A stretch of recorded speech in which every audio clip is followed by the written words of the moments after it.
आगे मैं आपसे कुछ बातें करूं, इससे पहले आप NCB24 न्यूज चैनल के मीडिया कर्मी के द्वारा जो सवाल आज बिहार के शिक्षा मंत्री विजय चौधरी से पूछा गया है, पहले आप इस वीडियो क्लिप को देखिए, फिर हम आपके सामने रूबरू होते हैं।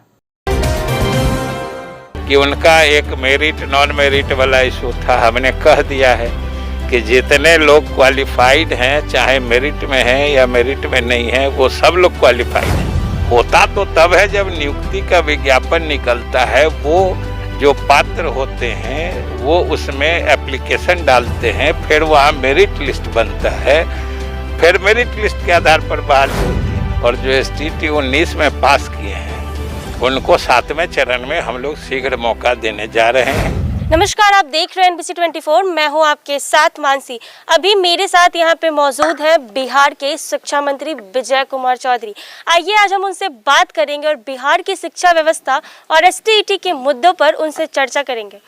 सर, सबसे पहले तो आपका हमारे चैनल में बहुत बहुत स्वागत है। सर, आप हमें ये बताइए कि बिहार की शिक्षा व्यवस्था इतनी कमज़ोर क्यों है? आपकी क्या कुछ व्यवस्था है यहाँ पे लेके? ये आपको किसने कह दिया कि बिहार की शिक्षा व्यवस्था कमजोर है? अक्सर आते हैं सर। अक्सर कहाँ आता है? अक्सर तो कहीं नहीं आता है। बिहार की शिक्षा व्यवस्था बिल्कुल कमजोर नहीं है। और कम से कम आप अगर बिहार से हैं तो इस मानसिकता को तो बदलना सबसे पहले आपको चाहिए। बिहार में शिक्षा व्यवस्था कमजोर नहीं है। जितनी परीक्षाएं देश भर में होती हैं सब में बिहार के छात्र अव्वल आते हैं।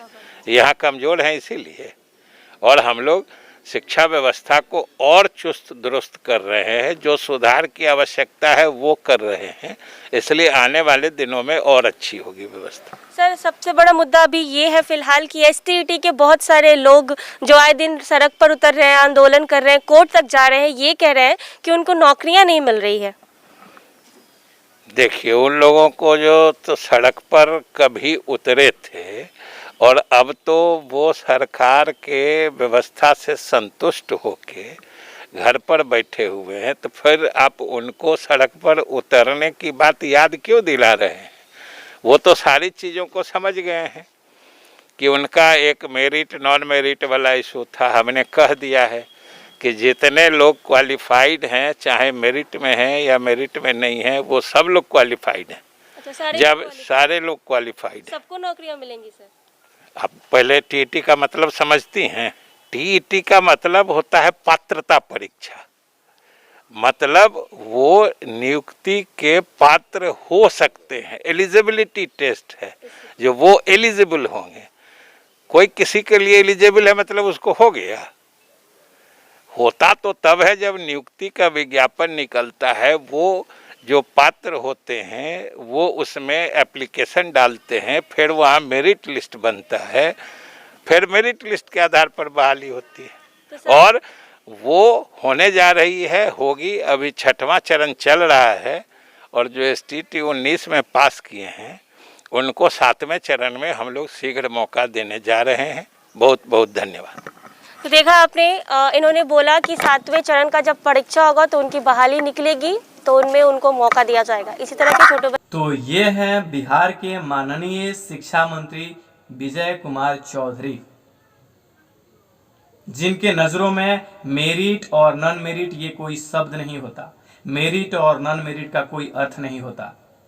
किस डिक्शनरी में पढ़ के बिहार का शिक्षा मंत्री बन गया है भाई? भांग पी करके मंत्रिमंडल संभालते हो क्या? या मंत्रिमंडल में आने से पहले तुम्हें कहीं मिल चुका है कि मेरिट बराबर नॉन मेरिट? और यहाँ तमाम बच्चों को आकर के न्यूज चैनल्स पे तुम बताते हो कि हमने तो सब कुछ संभाल लिया है, और हमारे बिहार के जितने भी कैंडिडेट हैं सब समझ चुके हैं। अरे भांग पी करके आने वाले मंत्री कभी ये भी काम कर लिया होता कि जो नोटिफिकेशन होता है ना, जिस बुनियाद पे तुम विधानसभा में जाकर के भाषण देते हो, तो तुम्हारे विधानसभा का जो प्रोस्पेक्टस होता है वो पढ़े हो ना। लेकिन तुम्हें क्या पता, तुम्हें तो वहां भी दिखाई देता होगा कि बाहर बराबर अंदर। तुम्हें तो लगता होगा कि घर बराबर विधानसभा है ना। कभी एग्जाम दिए हो लाइफ में? मेरिट में कभी सिलेक्ट हुए हो?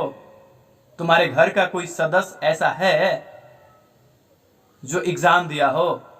अगर दिया हो तो उससे जरूर पूछना कि मेरिट मतलब क्या होता है। और एक काम करना, शिक्षा मंत्रालय में बैठे हुए तमाम जो लोग हैं, जितने भी लोग शिक्षा मंत्रालय में बैठे हुए हैं, मैं अधिकारी से लेकर के वहां के जो कर्मचारी हैं उन सबको इंक्लूडिंग करके मैं कह रहा हूं, उनसे जरूर पूछना कि क्या उन्हें टीईटी का फुल फॉर्म पता है।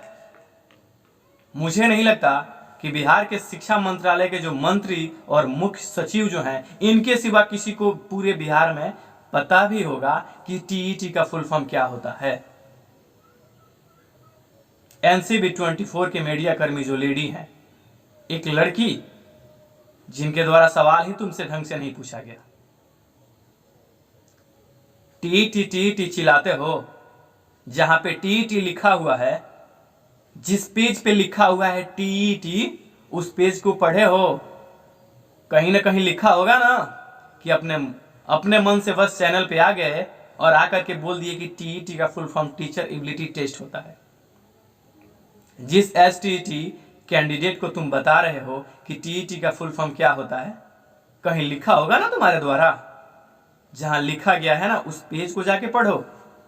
और वो तुम्हारा पेज क्या है? लेकिन वो तो तुम्हें आता नहीं होगा, इसलिए तुम्हें नहीं आता होगा क्योंकि तुम्हारे नजरों में जो विधानसभा में होता है वही घर में तुम्हारे होता है। और तुम तमाम जो मंत्रिमंडल के लोग हो, तुम लोगों को ही नहीं पता है कि मेरिट बराबर नॉन मेरिट, क्योंकि ये कहना तुम्हारे लिए तो आसान है। बिहार के शिक्षा व्यवस्था को अगर सच में तुम्हें जानना है शिक्षा मंत्री, तो तुम्हें बिहार के तमाम जो डीईओ हैं, तुम्हारे बिहार के जो 38 जिले हैं ना, वहां के डीईओ से संपर्क करो और डीईओ को बोलो कि तमाम जो जिला के अंदर जो ब्लॉक्स हैं उनके बीईओ से वो कांटेक्ट करें और पता करें कि शिक्षा व्यवस्था बिहार की कैसी है। और इतना ही नहीं, तुमको मैं एक बात बता दूं, भारत सरकार का या वर्ल्ड लेवल का जो भी मैगजीन, जो भी रैंकिंग जारी करने वाली जो संस्था है, जरा उन पे भी नजर दौरा के और समीक्षा जरूर करना। बिहार के भविष्य को बर्बाद करने वाले तुम जैसे मंत्री, हमारे देश का कॉन्स्टिट्यूशन ही तुम लोग को इतना राइट दे चुका है कि तुम लोग बिहार को अगर बेचना हो तो तुम लोग बेच दोगे। पूरे संविधान को ताक पे रख के चलने वाले तुम लोग हो। तुम कहते हो कि एसटीईटी 2019 एक पात्रता परीक्षा है। अरे बिहार के शिक्षा मंत्री, जब तुमने इस नोटिफिकेशन को जारी किया, जरा जाकर के गौर से पढ़ना कि उसमें तुम्हारे टीईटी का पूरा डिफाइन क्या क्या लिखा हुआ है उसमें। और एक जानते हो तुम लोगों में कमी क्या है कि तुम तो खुद ही भ्रष्ट हो। तुम्हारे अंदर तो माइंड और सेंस नाम की कोई चीज है नहीं। बस तुम्हें न्यूज़पेपर, चैनल्स कैसे भी आना है, कैसे भी मंत्रिमंडल चलाना है। और तुम लोग करोगे क्या? तुम्हारे पास कोई रास्ता भी नहीं है। और सच मीडिया चैनल्स वाले अगर तुम्हारे पास जाते हैं, अगर तुमसे सवाल करते हैं, अरे आज तक तो तुमसे चंद टीचरों की बहाली हुई नहीं और नया बातें आकर के न्यूज़पेपर और चैनल्स पे तो बोलना तुम्हारे लिए आसान हो गया है। लेकिन जरूर मैं एक सलाह दूंगा कि जितने तुम लोग हो ना शिक्षा मंत्री गण में, जितने भी सारे लोग हैं, एक बार जरूर जाकर के पढ़ना। हमें लग रहा है कि तुम लोगों के पढ़ने में ना कहीं कमी रह गई है, या हमें लग रहा है कि तुम्हें जो पढ़ाने वाले टीचर रहे हैं ना, मैं उन्हें तो गलत नहीं कहूंगा, तुमने जरूर कमी है। या तो तुम्हारा जो पूरा सिस्टम है ना, या तुम्हारा जो परिवार है, उनमें जरूर कमी रही होगी। हमारे बिहार के महान शिक्षा मंत्री विजय कुमार चौधरी द्वारा बयान दिया जाता है कि मेरिट और नॉन मेरिट बराबर कोई चीज नहीं होता, ये सब बराबर होते हैं। सब नियोजन इकाई में जाते हैं। मेरिट बनाने का काम किसका होता है? नियोजन इकाई का होता है। अरे शिक्षा मंत्री, कभी कभी मीडिया के सही सवालों का सही जवाब दे दिया करो। तुमसे कोई मीडिया और न्यूज चैनल्स वाले ये नहीं पूछते हैं कि नियोजन इकाई में क्या होने वाला है। तुमसे कोई नहीं पूछता कि बहाली प्रोसेस आगे क्या होगा। तुमसे सिर्फ ये पूछा जाता है कि एसटीईटी 2019 है, इसका रिजल्ट पब्लिश करने का प्रावधान क्या था। इस भ्रष्ट बिहार का भ्रष्ट शिक्षा मंत्री और पूरा बिहार का भ्रष्ट मंत्रालय तुमसे सिर्फ यही पूछा जाता है कि तुमने जो नोटिफिकेशन निकाला था क्या उस नोटिफिकेशन पे कायम हो। और शिक्षा मंत्री, अगर तुम में सच में लज्जा और शर्म है तो कभी भी नोटिफिकेशन को जरूर वॉच करो। पता नहीं तुम लोग कैसे मंत्रिमंडल को संभालते हो, तुम बिहार के शिक्षा व्यवस्था को क्या आगे बढ़ाओगे। तुम्हारे द्वारा एक लड़की के द्वारा जो सवाल पूछा जाता है, और सच्चाई यह है कि वो तुमसे डर गई, वो तुमसे ज्यादा सवाल नहीं करना चाह रही थी, लेकिन तुम तो खुद नॉन मेरिट के कैंडिडेट हो।